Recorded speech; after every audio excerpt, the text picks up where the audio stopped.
Pues continuamos y ahora sí quiero entrar de lleno en un tema que compartí la semana anterior con mis hermanos y les decía, es un tema complicado porque o sensible o puede ser sensible para algunos, porque si no sabemos cuál es la intención o si lo sentimos como un ataque personal, y por eso quise aclarar y por eso hice los videos anteriores, aclarar cuál es mi intención. Mi intención no es ser contencioso, mi intención no es agredir a nadie, mi intención es compartir esta verdad que en primer lugar me transformó a mí, me cambió a mí. Yo recuerdo cuando aprendí o pude ver por primera vez esto en un seminario de maldición a bendición con el hermano Craig Hill, en donde él hablaba del pacto y hablaba de el desempeño o el esfuerzo propio, pero también hablaba de el control.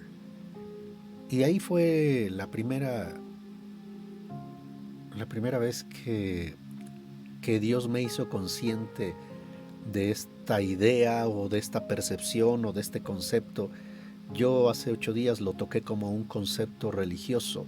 Alguien me decía, tal vez sea más apropiado verlo no como un concepto, sino como una percepción religiosa, ¿no? Y esa percepción religiosa de la cual le quiero hablar hoy y que yo me bendijo mucho en ese tiempo cuando estudié este tema y lo recibí y lo profundicé, lo internalicé, como dice Santiago, recibid con mansedumbre la palabra implantada, la cual puede salvar nuestras almas. Así que mi intención es eso, compartir esto de tal manera que su alma reciba la libertad, reciba la salvación que Dios quiere para usted, así como lo he vivido yo y lo he experimentado. Entonces, hablar de esta percepción religiosa o de este concepto, como usted lo quiera entender, no sé, cómo le parezca más. Como le digo, platicándolo con alguien, me decía, es que para mí un concepto es algo más mental, más de la razón, pero es más profundo. Yo creo que esto más que un concepto está algo que está más profundo y está tan profundo que por eso es usado entre muchas personas y muchas personas cristianas. Yo constantemente he escuchado a lo largo de estos años decir Dios tiene el control, Dios tiene el control, Dios tiene el control. Y como les explicaba hace 8 días, eh, tal vez si estoy pensando en líderes o en pastores o en algunos hermanos con cierta madurez, estén diciendo Dios tiene el control como queriendo decir Dios gobierna, Dios reina. Y de hecho en esta semana un hermano me decía, ok hermano, si debo corregir esa percepción y no debo declarar o no debo decir Dios tiene el control, ¿cómo debería decir? Y le decía, mira hermano, yo creo que lo más correcto es reconocer que Yahweh reina, que Yahweh, como dice el salmista, está en su trono y que Yahweh, dice también, todos sus caminos son perfectos. Dios es bueno, Dios es perfecto, pero ¿por qué, ¿por qué hablar de esta percepción o por qué tratar de corregir esto? O sea, ¿qué daño puede hacer a las personas tener esta percepción religiosa? Y bueno, con esta primera gráfica, lo que le quiero decir, y bueno, usé una la semana anterior, hoy quiero usar esto, porque con esta gráfica quiero como que esté más amplia la visión de a qué nos referimos con esa percepción religiosa. Cuando hablamos de Dios tiene el control, las imágenes que van a venir a su mente, a su alma, a su pensamiento, son las imágenes que tiene usted ahí en la parte superior, después de donde dice Dios tiene el control. Usted va a ver como esa cámara de videovigilancia y que la gente está controlada y que hay alguien que los está observando, que los está viendo, que está como que vigilando cada uno de sus movimientos. De hecho, hablando con una persona en esta semana me decía, es que yo antes tenía un concepto que se me quedó de la infancia, que vi en un cuadro o que vi en una iglesia, de ese Dios viejito o esa imagen de un Dios barbón y que está como que viendo a la tierra y vigilando y supervisando y como que a ver en qué momento te cae en una equivocación y te castiga. Entonces, bueno, esa es, como le digo, por eso hay esa percepción simplemente por la palabra control. Después tiene usted ahí un control de un videojuego. Y eso también nos da esa segunda imagen, ¿sí? Como si Dios estuviera con un control en su mano y Él está manejando, ¿sí? Manejando a su antojo y para Él nosotros estamos en un juego y Él nos está jugando, ¿no? O el control de un vehículo, de un carro, que es el que dirige y guía y hace, ¿sí? O el control de una televisión. O sea, hay una película por ahí que se llama, no sé si se llama Click o algo así, pero en el que pasan eso, o sea, como el deseo de un hombre que quiere controlar y le dan un control con el que puede subir el volumen, bajar el volumen, cambiar, hacer y manejar y bueno, la película resulta que es un caos, finalmente. Dios tiene el control. La siguiente imagen que tiene usted ahí es un titiritero que está manejando los hilos, ¿sí?, de los muñecos y pues nosotros no somos más que muñecos en las manos de Dios. Dios nos maneja, Dios nos controla, Dios hace las cosas a su antojo. Y finalmente unos dados. Usted recuerda que Alberto Einstein decía, Dios no juega a los dados, ¿sí? O sea, como que al azar tira los dados y ni modo, esa es tu suerte, te tocó esa suerte. Y entonces, este pensamiento o esta percepción, porque asociamos la palabra control, la asociamos con cualquiera de estas imágenes, en el inconsciente o en el subconsciente la asociamos, pero la usan mucho entre los hermanos, entre los cristianos y no cristianos, de que Dios tiene el control.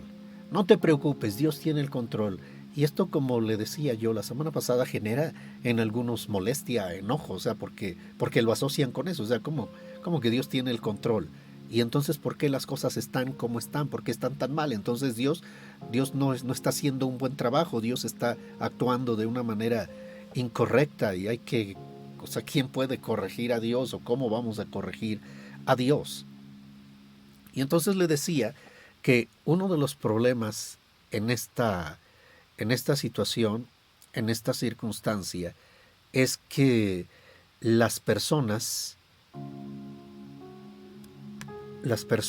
que vemos aquí experimentan ciertas situaciones y en esas situaciones pensamos que pongo diferentes niveles en las flechas hacia arriba porque pensamos que depende de que algunos tienen buena suerte o mala suerte o que tienen un crecimiento superior y esas personas sí pueden pedirle a Dios y pueden hacer que Dios cambie. Experimentan que las cosas que están sucediendo, si Dios tiene el control, lo que está sucediendo es responsabilidad de Dios. Y eso les va a llevar, y por eso aquí ponemos esto, este martillo aquí nos hace pensar en un juicio. Esta percepción nos lleva a un juicio o a varios juicios, ¿sí?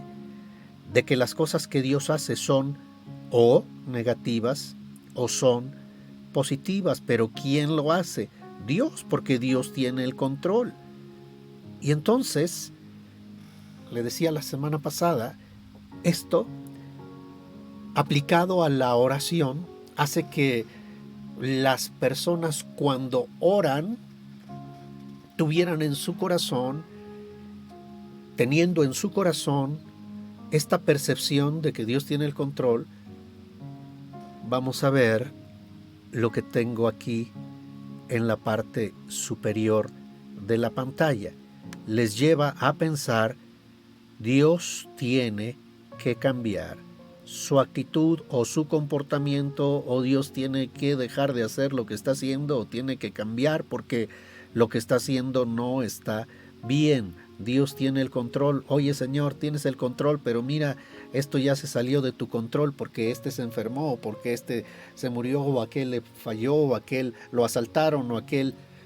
Y entonces, ¿qué trata las personas de hacer cuando oran a Dios? Si tienes ese prejuicio o ese juicio y oras a Dios porque Dios tiene el control, tú lo estás viendo como, bueno, pues voy a orar para que Dios cambie.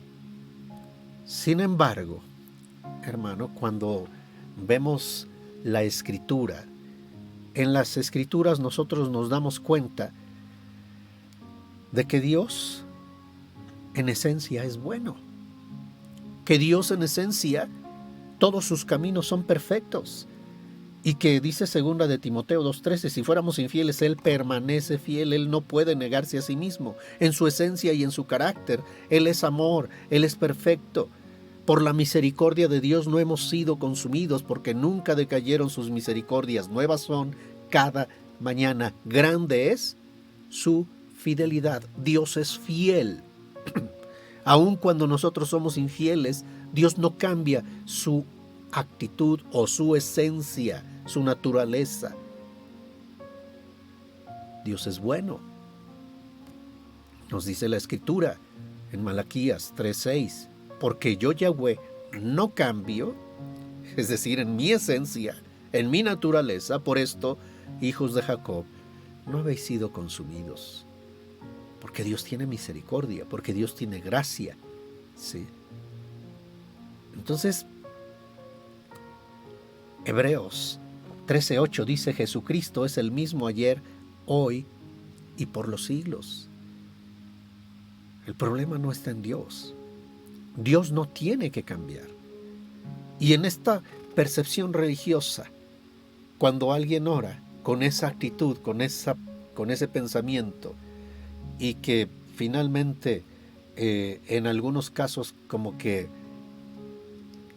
tal vez ha oído o ha escuchado usted esa expresión, cuando pasa algo que sabemos que no podemos cambiar, o alguien ya se murió, o alguien se le quemó la casa, o alguien tuvo algún percance. Yo he escuchado gente que dice resignación cristiana. Y la resignación, una de las cosas que yo le he dicho es que es como una resistencia interna. La resignación es, pues por fuera, pues ¿qué me queda? Lo tengo que aceptar, ¿sí? Pero por dentro siento una molestia, siento un enojo, pero pues no me puedo poner con Sansón a las patadas o con Dios a las patadas. Entonces, ¿qué me queda? Más que la resignación cristiana. Y esa es otra actitud que se genera y que, bueno, en algunos casos muchos por eso se decepcionan del cristianismo, o se decepcionan de Dios, o se salen de Dios. Porque este pensamiento, esta percepción que no es correcta, no nos permite madurar, no nos permite crecer. nos lleva a que, lo que le expliqué en videos anteriores, que la ley del pecado y de la muerte opere en nosotros, porque dudas del amor de Dios, dudas de la bondad de Dios, dudas de la misericordia de Dios. Y es la fe. Sin fe es imposible agradar a Dios, porque es necesario que el que se acerca a Él crea que le hay y que es galardoneador de los que le buscan. Pero cuando tú estás viendo, pues qué galardón, qué premio me estás dando por portarme bien, por ser tu hijo, por acercarme a ti, mira nada más qué premio. Por eso es que cuando yo aprendí esto, me dio claridad en muchas cosas, pero también a veces escuchar a algunos hermanos que expresan eso, Dios tiene el control, no me gusta y quisiera, como le dije, lo que dice Pablo a Timoteo, que el siervo del Señor no debe ser contencioso, sino amable, apto para enseñar, que con mansedumbre corrija. Y mi intención es corregir esa percepción, corregir este concepto, corregir esta idea, que de alguna manera cambie nuestro pensamiento y nos demos cuenta que realmente lo que Pablo le dice a Timoteo es una realidad. No es que Dios tiene el control. Dios gobierna con autoridad. Dios es bueno y Dios reina. Yahweh reina. Y entonces por eso, como Yahweh reina, como Yahweh tiene la provisión de gracia, como Yahweh tiene para cada situación, hay previsión, por lo tanto hay provisión. Dice aquí, segunda de Timoteo, capítulo 2, que con mansedumbre corrija a los que se oponen, por si quizás Dios les conceda. Que se arrepientan. ¿Que se arrepientan de qué? O sea, aquí no estoy tratando, ni el apóstol Pablo está tratando el arrepentimiento como un cambio nada más de, bueno, ya me arrepentí de decir, sino un cambio en la esencia, en la programación. Arrepentimiento es metanoia, pero la metanoia es un cambio desde lo más profundo, o sea, para que realmente haya un cambio en nuestra vida, un cambio exterior. La metanoia o el arrepentimiento no es algo aparente o exterior, o que nada más a veces parece que hubo un cambio. No, los cambios, como veíamos hace unos días, y que le cité un libro de Max Lucado, le decía ahí como Max Lucado dice que realmente para que cambie una persona y su comportamiento, el apóstol Pablo se enfoca no en cambiar las acciones, sino en cambiar las percepciones, cambiar las convicciones, cambiar las creencias. Es decir, es lo mismo. Yo no quiero cambiar tus acciones. Yo quiero enfocarme en que cambie. O sea, cuando dice que les conceda que se arrepientan, ¿para qué? Para conocer la verdad. Porque es la verdad lo que te va a dar la libertad. La verdad no como un concepto, como una idea, sino esa realidad de quién es Dios, cómo es Dios, conocer a Dios y como dice Cristo, conocer la verdad nos va a dar esa libertad. El arrepentimiento entonces aquí está enfocado no a que te has portado mal y has sido un pecador y has hecho cosas malas.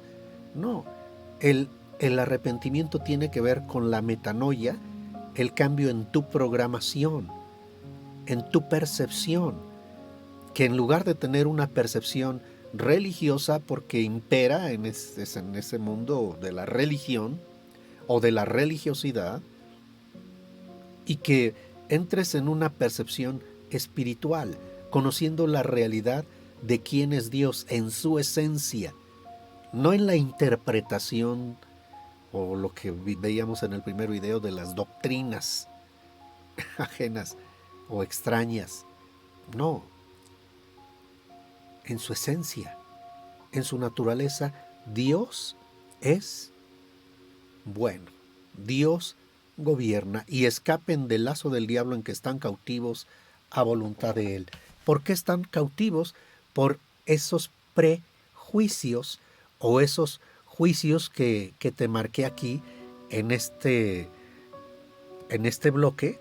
Aquí llegamos a un juicio, hacemos un juicio, somos heridos, ¿sí? Y levantamos juicio. Muchas personas han sido heridas y es inevitable que seamos heridos, porque en una congregación no hay perfección, no puedes encontrar la perfección.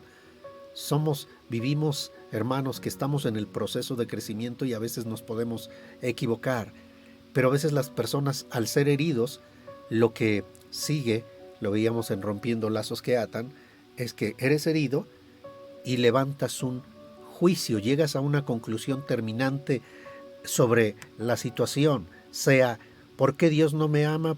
¿Por qué Dios no me ayuda? ¿Por qué no valgo? ¿Por qué no soy nadie? ¿Por qué no soy importante?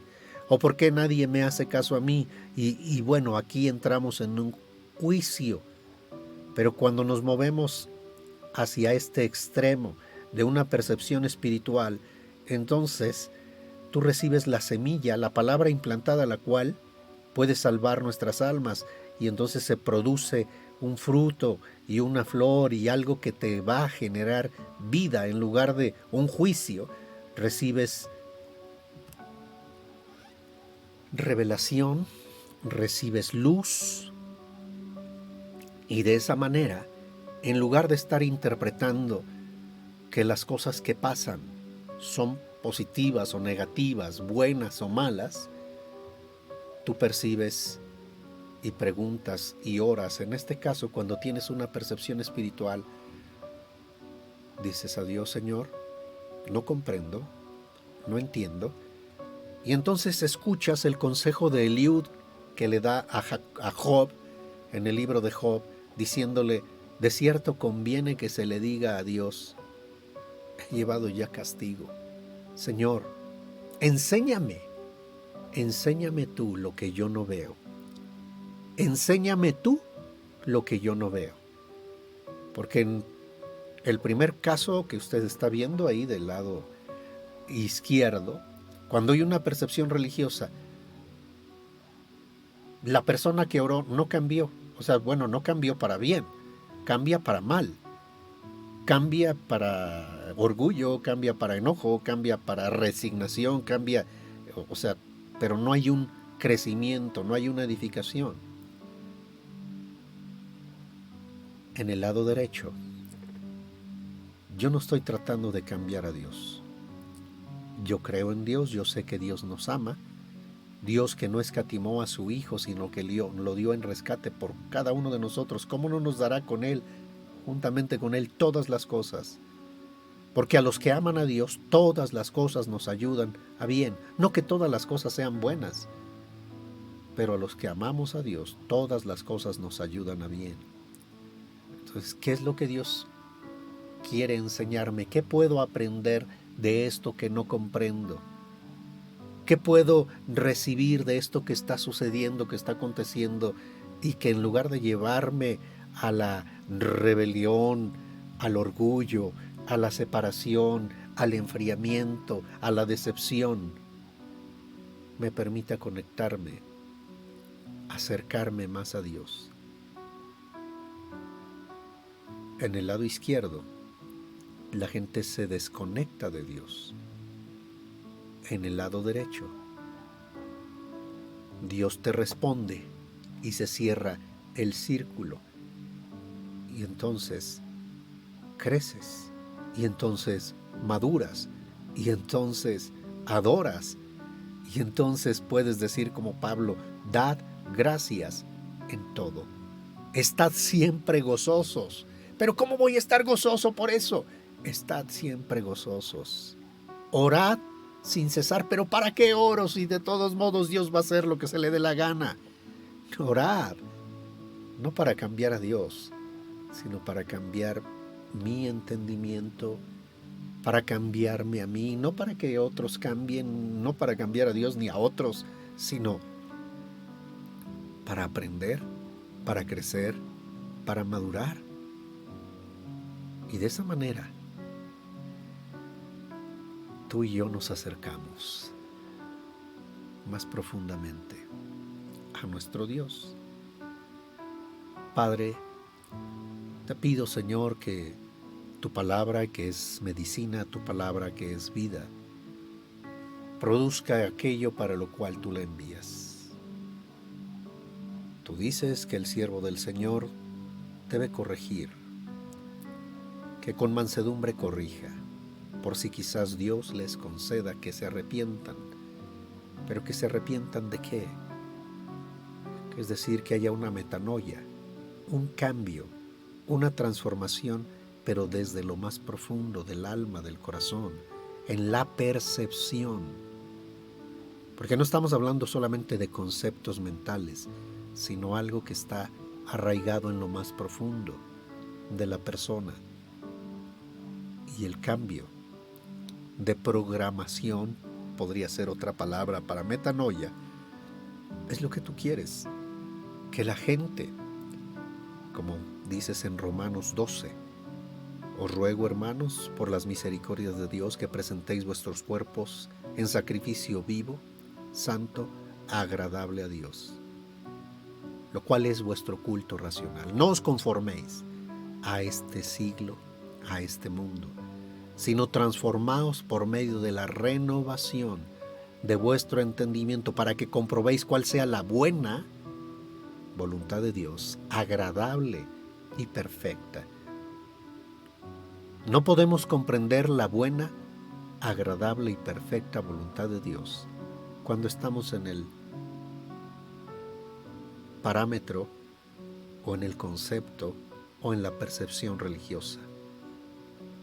Pero cuando nos movemos, cuando recibimos la renovación de nuestro entendimiento y sabemos y conocemos a Dios y sabemos que es bueno, que es grande, que es misericordioso,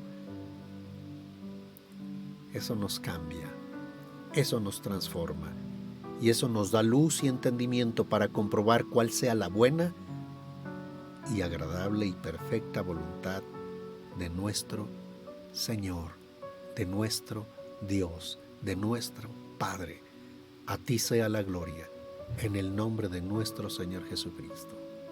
Amén.